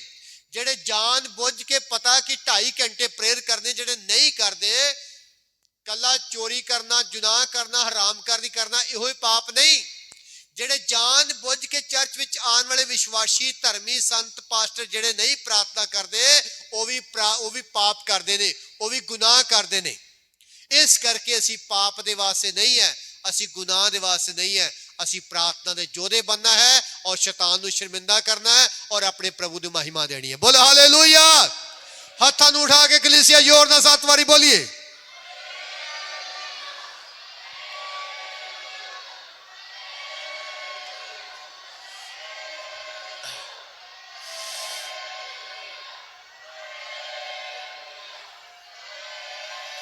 बोला हालेलुया। मेरे पीछे बोलिए सब जन। साडी लड़ाई लहू नाल मास नाल नहीं, सगों हुकूमतां नाल, हत्यारां नाल, इस अंधकोर दे महाराजा नाल, दुष्ट आत्मा नाल जो स्वर्गी थावां दे विच हन। ਹੁਣ ਤੁਸੀਂ ਕਹੋਗੇ ਪਾਸਟਰ ਜੀ ਸਵਰਗੀ ਥਾਵਾਂ ਦੇ ਵਿੱਚ ਕਿੱਦਾਂ ਚੱਲ ਗਿਆ ਸ਼ੈਤਾਨ? ਹਾਂ, ਕਿੰਨਿਆਂ ਨੂੰ ਪਤਾ ਕਿ ਪਿਛਲੀ ਵਾਰੀ ਤੁਸੀਂ ਵਚਨ ਸਿੱਖ ਰਹੇ ਸੀ ਨਵੇਂ ਸਾਲ ਵਾਲੇ ਦਿਨ, ਪਰਮੇਸ਼ਰ ਨੇ ਕਹਾ ਕਿ ਤੁਸੀਂ ਨਹੀਂ ਜਾਣਦੇ ਕਿ ਤੁਸੀਂ ਪਰਮੇਸ਼ਰ ਦਾ ਮੰਦਰ ਹੋ, ਤੁਸੀਂ ਪਰਮੇਸ਼ਰ ਦਾ ਮੰਦਰ ਹੋ। ਜਿਹੜੇ ਲੋਕ ਪ੍ਰਾਰਥਨਾ ਨਹੀਂ ਕਰਦੇ, ਉਹਨਾਂ ਦੇ ਮਨਾਂ ਦੇ ਅੰਦਰ ਪਰਮੇਸ਼ਰ ਦੀ ਹੈਕਲ ਦੇ ਵਿੱਚ, ਜਿਹੜੀ ਪਰਮੇਸ਼ਰ ਦੀ ਹੈਕਲ ਪ੍ਰਾਰਥਨਾ ਤੋਂ ਬਿਨਾਂ ਖਾਲੀ ਰਹਿੰਦੀ ਹੈ। ਜਦੋਂ ਤੱਕ ਤੁਸੀਂ ਪ੍ਰਾਰਥਨਾ ਨਹੀਂ ਕਰਦੇ, ਪਰਮੇਸ਼ਵਰ ਦਾ ਮੰਦਰ ਖਾਲੀ ਰਹਿੰਦਾ ਹੈ। ਔਰ ਜਦੋਂ ਤੁਸੀਂ ਪ੍ਰਾਰਥਨਾ ਕਰਨੀ ਸ਼ੁਰੂ ਕਰ ਦਿੰਦੇ ਹੋ, ਤੁਹਾਡੇ ਜੀਵਨ ਦੇ ਵਿੱਚ ਸਾਮਰਥ ਵਾਸ ਕਰ ਜਾਂਦੀ ਹੈ। ਔਰ ਜਦੋਂ ਸਾਮਰਥ ਵਾਸ ਕਰਦੀ ਹੈ ਤਾਂ ਪਰਮੇਸ਼ਵਰ ਫਿਰ ਵਾਸ ਕਰਦਾ ਹੈ। ਜਿਹੜੇ ਜਾਣ ਬੁੱਝ ਕੇ ਕਲੀਸਿਆ ਵਿਸ਼ਵਾਸੀ ਨਹੀਂ ਪ੍ਰਾਰਥਨਾ ਕਰਦੇ, ਇੱਥੇ ਹੁਣੇ ਅਸੀਂ ਪੜਿਆ ਦੁਸ਼ਟ ਆਤਮਾ ਸਵਰਗੀ ਥਾਵਾਂ ਦੇ ਵਿੱਚ ਰਹਿੰਦੀਆਂ ਨੇ। ਤੇ ਜਿਹੜੇ ਨਹੀਂ ਕਲੀਸਿਆ ਪ੍ਰਾਰਥਨਾ ਕਰਦੇ, ਉਹਨਾਂ ਹੈਕਲ ਦੇ ਵਿੱਚ, ਪਰਮੇਸ਼ਰ ਦੀ ਹੈਕਲ ਦੇ ਵਿੱਚ ਕੌਣ ਵੜ ਜਾਂਦਾ? ਸ਼ਰੀਰਾਂ ਵਿੱਚ ਕੌਣ ਚਲਾ ਜਾਂਦਾ? ਮਨ ਵਿੱਚ ਕੌਣ ਚਲ ਜਾਂਦਾ? ਵਿਚਾਰਾਂ ਵਿੱਚ ਕੌਣ ਚਲ ਜਾਂਦਾ? ਤੇ ਪਰਮੇਸ਼ਰ ਦੇ ਮੰਦਰ 'ਚ ਜਾ ਕੇ ਕੌਣ ਬਹਿ ਜਾਂਦਾ? ਜਿਹੜੇ ਪ੍ਰਾਰਥਨਾ ਨਹੀਂ ਕਰਦੇ, ਉਹਨਾਂ ਦੇ ਹਿਰਦਿਆਂ ਦੇ ਵਿੱਚ ਦੁਸ਼ਟ ਆਤਮਾ ਸਮਾ ਜਾਂਦੀ ਹੈ। ਦੁਸ਼ਟ ਆਤਮਾ ਸਮਾ ਜਾਂਦੀ ਹੈ। ਹੁਣ ਧਿਆਨ ਨਾਲ ਸੁਣੀਏ, ਯਹੂਦਾ ਇਕਸਰ ਜੋਤੀ ਦੇ ਮਨ ਵਿੱਚ ਕੌਣ ਸਮਾ ਗਿਆ? ਸ਼ੈਤਾਨ ਸਮਾ ਗਿਆ। ਯਹੂਦਾ ਇਕਸਰ ਜੋਤੀ ਦੇ ਮਨ ਵਿੱਚ ਸ਼ੈਤਾਨ ਸਮਾ ਗਿਆ। 11 ਚੇਲੇ ਜਦੋਂ ਯਿਸੂ ਮਸੀਹ ਦੇ ਗਤਸਮਨੀ ਬਾਗ ਵਿੱਚ ਬਾਕੀ ਪ੍ਰਾਰਥਨਾ ਕਰ ਰਹੇ ਸੀ ਔਰ ਕੱਲਾ ਹੀ ਯਹੂਦਾ ਜਿਹੜਾ ਸੀ ਉਹ ਪਿਆਸਿਆਂ ਦੇ ਮਗਰ ਲੱਗਾ ਹੋਇਆ ਸੀ। ਉਹ ਕੱਲਾ ਹੀ ਯਹੂਦਾ ਇਕਸਰ ਜੋਤੀ, ਕਦੀ ਯਹੂਦੀਆਂ ਫਰੀਸੀਆਂ ਦੇ ਗ੍ਰੰਥੀ ਮਗਰ, ਕਦੀ ਇਧਰੋਂ 30 ਰੁਪਏ ਲੱਭਦਾ ਸੀ, ਕਦੀ ਕਹਿੰਦਾ ਮੈਨੂੰ ਇਧਰੋਂ 30 ਰੁਪਏ ਲੱਭ ਜਾਣ, ਕਦੀ ਇਧਰੋਂ 30 ਰੁਪਏ ਲੱਭ ਜਾਣ। ਉਹ ਪੈਸੇ ਦੇ ਪਿੱਛੇ ਦੌੜਾ ਹੋਇਆ ਸੀ ਔਰ ਬਾਕੀ ਚੇਲੇ ਯਿਸੂ ਮਸੀਹ ਦੇ ਨਾਲ ਸੀ। ਇਸ ਕਰਕੇ ਅੱਜ ਤੋਂ ਹੀ ਪ੍ਰਾਰਥਨਾ ਕਰਨੀ ਹੈ।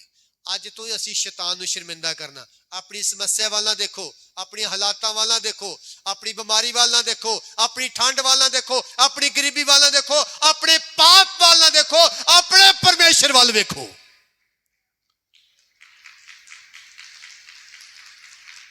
ਹਾਲਾਤਾਂ ਬਦਲ ਦੇਗੀ ਤੁਹਾਡੀ ਪ੍ਰਾਰਥਨਾ। ਬਿਮਾਰੀ ਚਲੇ ਜਾਏਗੀ, ਹਰ ਸਮੱਸਿਆ ਚਲੇ ਜਾਏਗੀ, ਹਰ ਹਾਲਾਤਾਂ ਬਦਲ ਜਾਣਗੀਆਂ, ਗਰੀਬੀਆਂ ਚਲੇ ਜਾਣਗੀਆਂ, ਬੰਧਨ ਟੁੱਟ ਜਾਣਗੇ, ਦੁਸ਼ਟ ਆਤਮਾ ਚਲੇ ਜਾਣਗੀਆਂ ਔਰ ਤੁਹਾਡੇ ਜੀਵਨ ਦੇ ਵਿੱਚ ਸੁਧਾਰ ਆਉਣਾ ਸ਼ੁਰੂ ਹੋ ਜਾਏਗਾ। ਜਿਵੇਂ ਜਿਵੇਂ ਤੁਹਾਡੀ ਪ੍ਰਾਰਥਨਾ ਵਧੇਗੀ ਤਿਵੇਂ ਤਿਵੇਂ ਤੁਹਾਡਾ ਸਵਰਗੀ ਸਥਾਨ ਜਿਹੜਾ ਹੈ ਉਹ ਚੌੜਾ ਹੁੰਦਾ ਜਾਏਗਾ। ਜਿਵੇਂ ਜਿਵੇਂ ਤੁਹਾਡੇ ਜੀਵਨ 'ਚ ਪ੍ਰਾਰਥਨਾ ਵੱਧਦੀ ਜਾਏਗੀ ਤੁਹਾਡੇ ਜੀਵਨ 'ਚ ਸਵਰਗ ਦਾ ਓਨਾ ਜ਼ਿਆਦਾ ਵਾਸ ਹੁੰਦਾ ਜਾਏਗਾ। ਜਿਵੇਂ ਜਿਵੇਂ ਤੁਹਾਡੇ ਘਰ ਦੇ ਵਿੱਚ ਪ੍ਰਾਰਥਨਾ ਵੱਧਦੀ ਜਾਏਗੀ ਤਿਵੇਂ ਤਿਵੇਂ ਸ਼ਾਂਤੀ ਦੇ ਦੂਤ, ਚੰਗਿਆਈ ਦੇ ਦੂਤ, ਤੁਹਾਡੀ ਮਦਦ ਕਰਨ ਵਾਲੇ ਦੂਤ ਔਰ ਤੁਹਾਡੀ ਪ੍ਰਾਰਥਨਾ ਨੂੰ ਉੱਪਰ ਲੈ ਕੇ ਦੂਤ ਜਾਣ ਵਾਲੇ ਤੁਹਾਡੇ ਘਰ 'ਚ ਜ਼ਿਆਦਾ ਕੰਮ ਕਰਨਗੇ। ਔਰ ਜਿਵੇਂ ਤੁਹਾਡੀ ਪ੍ਰਾਰਥਨਾ ਘਟੇਗੀ ਤੁਹਾਡੇ ਜੀਵਨ 'ਚ ਗੁੱਸਾ, ਕ੍ਰੋਧ, ਨਫ਼ਰਤ, ਲੜਾਈ, ਈਰਖਾ, ਧੜੇਬਾਜ਼ੀਆਂ ਜ਼ਿਆਦਾ ਵਧਣਗੀਆਂ ਔਰ ਪ੍ਰਾਰਥਨਾ ਘਟੇਗੀ। ਔਰ ਜਿਵੇਂ ਤੁਸੀਂ ਫੈਸਲਾ ਕਰ ਲਿਆ ਕਿ ਨਹੀਂ, ਅੱਜ ਸਾਡੇ ਪਾਸਟਰ ਨੇ, ਅੱਜ ਸਾਡੇ ਚਰਵਾਹੇ ਨੇ, ਅੱਜ ਸਾਡੇ ਸੇਵਕ ਨੇ ਯੁੱਧ ਕਰਨਾ ਸਾਨੂੰ ਸਿਖਾਇਆ ਕਿ ਦੁਸ਼ਟ ਆਤਮਾ ਨਾਲ ਤੁਹਾਡੇ ਯੁੱਧ ਹੈ। ਸਰੀਰ ਕਹੇਗਾ ਨਹੀਂ ਪ੍ਰਾਰਥਨਾ ਕਰਨੀ, ਆਤਮਾ ਕਹਿੰਦੀ ਪ੍ਰਾਰਥਨਾ ਕਰ। ਆਤਮਾ ਕਹਿੰਦੀ ਪ੍ਰਾਰਥਨਾ ਕਰ, ਸਰੀਰ ਕਹਿੰਦਾ ਨਹੀਂ, ਆਤਮਾ ਕਹਿੰਦੀ ਪ੍ਰਾਰਥਨਾ ਕਰ।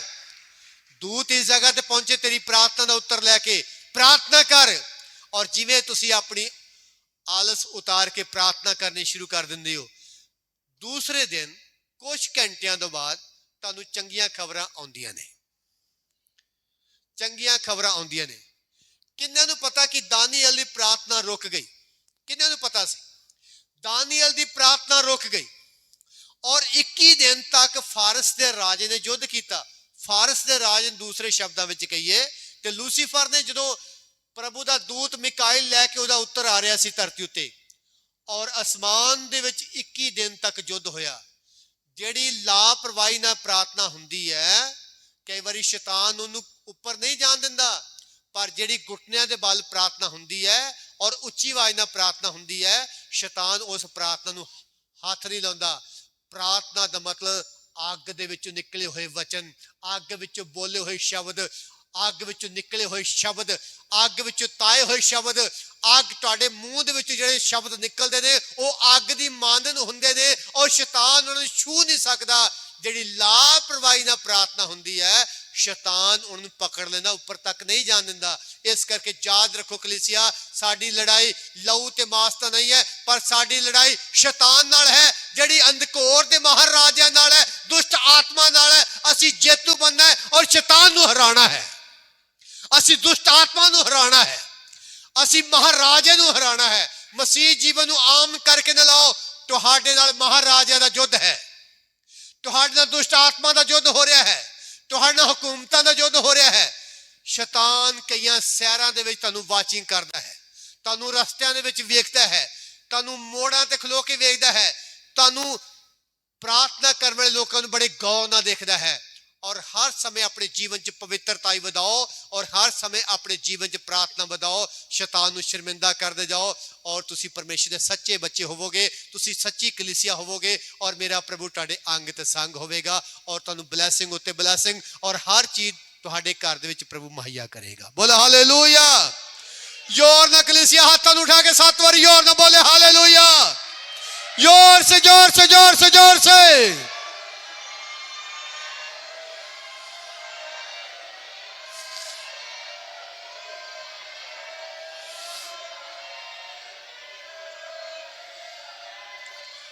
बोलिए बोलिए सारे सब जन बोलिए परमेश्वर दे शस्त्र वस्त्र तारो बोलो सारे परमेश्वर दे शस्त्र वस्त्र तारो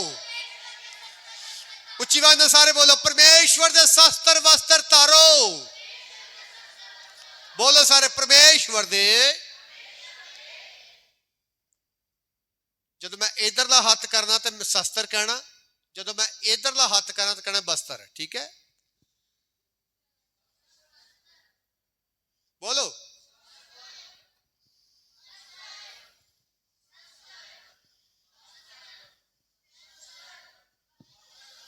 बोलो शस्त्र वस्त्र कलीसिया बोलो शस्त्र वस्त्र शस्त्र वस्त्र इत्थे यूं क्यों किया भी शस्त्र वस्त्र कदी किसी लड़ाई च जोधे नूं जांदा देखिया पुलिस वाले नूं जां फौजी नूं युद्ध ते इधर पिस्टल हुंदा इधर गन हुंदी है उन्हां दे शस्त्रां वस्त्रां दे विच बड़े वाइपन हुंदे ने बड़े हथियार हुंदे ने पहला परमेश्वर शस्त्र देगा उस तो बाद परमेश्वर हथियार देगा याद रखो कमजोर लोगों नूं परमेश्वर कदी हथियार नहीं देगा कमजोर विश्वासियों नूं कदी पुलिस जड़ा महकमा जड़ा एक माड़े जे सिपाही नूं बहुत वड्डी गन नहीं चुकाएगा ਉਹਨੂੰ 10 ਕਿਲੋ ਦਾ ਬੰਬ ਦਾ ਗੋਲਾ ਨਹੀਂ ਚਕਾਏਗਾ ਕਿਉਂਕਿ ਕਿਤੇ ਉਹਦੇ ਉੱਤੇ ਨਾ ਡਿੱਗ ਜੇ ਜਿਹੜੇ ਨਹੀਂ ਪ੍ਰਾਰਥਨਾ ਕਰਦੇ ਕਦੀ ਪ੍ਰਭੂ ਉਹਨਾਂ ਨੂੰ ਹਥਿਆਰ ਨਹੀਂ ਦੇਗਾ ਉਹਨਾਂ ਨੂੰ ਕਦੀ ਵਸਤਰ ਨਹੀਂ ਦੇਗਾ ਅੱਜ ਤੋਂ ਆਪਣੇ ਵਿਸ਼ਵਾਸ ਵਿੱਚ ਆਪਣੀ ਪਵਿੱਤਰਤਾਈ ਵਿੱਚ ਔਰ ਵਚਨ ਦੇ ਵਿੱਚ ਮਜ਼ਬੂਤ ਹੋ ਜਾਓ ਅਗਲੇ ਦਿਨ ਮੇਰਾ ਪਰਮੇਸ਼ਰ ਤੁਹਾਨੂੰ ਸ਼ਸਤਰ ਵਸਤਰ ਦੇਊਗਾ मेरा प्रभु तुहानू शस्त्र वस्त्र देगा हथियारां नाल प्रभु तुहानू भरपूर करेगा जिथे जाओगे जयवंत होवोगे जिथे जाएगी आशीष मिलेगी जिथे जाएगे कदम तुहाडी सफलता कदम चुमदे जाएगी जिथे तुसी जाओगे क्योंकि तुहाडे कोल शस्त्र दे और शैतान कदी भी तुहाडा राह नहीं रोकेगा दुष्ट आत्मा कदी तुहाडा राह नहीं रोकन दी कदी तुसी हार दा मुंह वेख के नहीं आओगे कदी तुसी लटका के मुंह नहीं आओगे कदी शर्मिंदगी नहीं आओगी कदी हर काम दे विच खुशी ते आनंद ते जित लैके आओगे जे तुहाडे जीवन च शस्त्र वस्त्र आ गए बोल हालेलुया बोल हालेलुया हाथ मैनू नहीं दिखाना अज मेरे सज्जे पासे मेरा परमेश्वर है और दूत इस जगह ते ने अपने दोनों हाथ उठा के प्रभु ने फैसला करो दोनों हाथ ऊंचे मैनू नहीं दिखाने बोले हाथ दोनों हाथ उठा के बोलो हे परमेश्वर तेरी बेटी तेरा बेटा तेरा दास होने दे नाते अज मैं फैसला करदा तेरे नाल नेम बनदा अज तो बाद मैं 2.5 घंटे प्रेयर करांगा रात नूं उठ के प्रार्थना करांगा मैनू अज शस्त्र दे मैनू अज वस्त्र दे मैनू अज अपने आत्मक हथियार दे तां जो प्रभु मैं जित प्राप्त करा मैं जित प्राप्त करा जित प्राप्त करा हालेलुया